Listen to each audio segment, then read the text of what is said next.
দস্যুদের বিরুদ্ধে। এই বিক্ষোভ সমাবেশ আয়োজন হয়েছে মানব সন্ত্রাসীদের বিরুদ্ধে।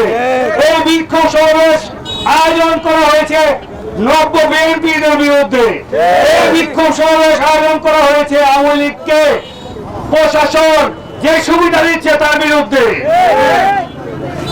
15.5 বছর আওয়ামী লীগের শাসনামলে স্বৈরাচার শেখ হাসিনা যে আন্দোলন সংগ্রামে দমন নিপীড়ন করেছে, সাধারণ মানুষের জীবনকে দুর্বিষহ করেছে, তার নেতৃত্বে দেশে লুটপাট হয়েছে, তার নেতৃত্বে দেশে গুম হয়েছে, খুন হয়েছে, গণতন্ত্র হরণ হয়েছে, ধর্ষণ হয়েছে। 5ই আগস্ট ছাত্র জনতার দীর্ঘ 15.5 বছরের যে আকাঙ্ক্ষা ছিল সেই আকাঙ্ক্ষা পূরণ হয়েছে ছাত্র সমাজের নেতৃত্বের মাধ্যমে। সাধারণ জনগণ তাদের সাথে নেমে এসেছিল এবং আমরা বিভিন্ন রাজনৈতিক সংগঠন তাদের সাথে নেমে গিয়েছিলাম। এরপরে 5ই আগস্ট এই হাসিনা মুক্ত বাংলাদেশ আমরা উপহার পেয়েছি, কিন্তু এখন আওয়ামী লীগ মুক্ত বাংলাদেশ উপহার হতে বাংলাদেশ পাইনি আমরা। আওয়ামী লীগের দূষণরা বিভিন্নভাবে বিভিন্ন দলে মিশে গিয়েছে। আজকে আমি এই সভা থেকে বলতে চাই, ফতুল্লা থানার ওসি মহোদয় এবং নারায়ণগঞ্জের এসপি মহোদয়, আপনাদের দৃষ্টি আকর্ষণ করছি, বিভিন্নভাবে এই লিংক রোডে নিষিদ্ধ ঘোষিত ছাত্রলীগ ভোর রাতে প্রোগ্রাম করে 2-4-10 জন নিয়ে তারা মশাল মিছিল করে। আমি অহংকার দিয়ে বলছি, আপনারা অতি দ্রুত তাদেরকে গ্রেফতার করেন। আপনারা দেখেছেন আল জাজিরার সাংবাদিক জুলকারনাইন সাহেব, তিনি তার ফেসবুক ওয়াল থেকে ওই গডফাদার শাহের ওসমানের যে হামলা করেছিল ছাত্র জনতার উপর, সেই হামলার কিছু ছবি দিয়েছে। সেখানে কারা কারা ছিল আপনারা দেখেছেন না? সবাই তো নারায়ণগঞ্জ ছেড়ে পালায়নি, কিছু মানুষ এখনো নারায়ণগঞ্জে আছে। ওই হামলাতে যে হামলা করেছে এক কুলাঙ্গার ওসমানের নেতৃত্বে, তার নাম হলো শুভ।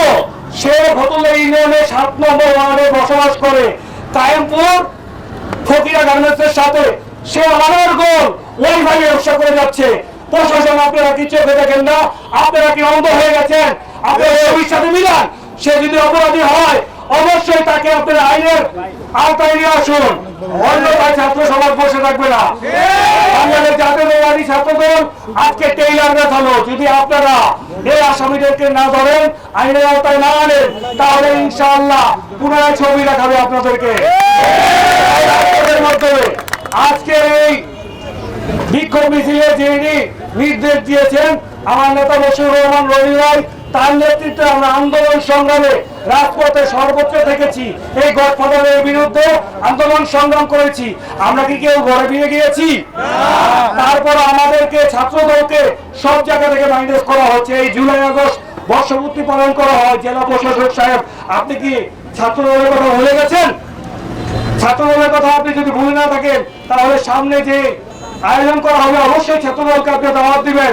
আপনি নারায়ণগঞ্জে একটি সুস্থ রাজনীতি যেন সকলে সমবায় বন্টন ভাবে রাজনীতির সহযোগিতা পায় করে যেতে পারে, আপনি তার সহযোগিতা করবেন। এবং নারায়ণগঞ্জের সকল নেতৃবৃন্দদেরকে বলছি, যারা বিএনপির নীতি নির্ধারক বৃন্দ, আপনারা সদস্য ফরম দেশনায়ক তারেক রহমানের নির্দেশে পূরণ করছেন। এখানে যেন কোনো আওয়ামী লীগের দূষর চলে না আসে। যদি চলে আসে তাহলে যে আওয়ামী লীগের দূষর আসবে, ইনশাআল্লাহ বাংলাদেশ জাতীয়তাবাদী ছাত্রদল সেই আওয়ামী লীগের দূষরের পাঞ্জাবি রাখবে না ইনশাআল্লাহ।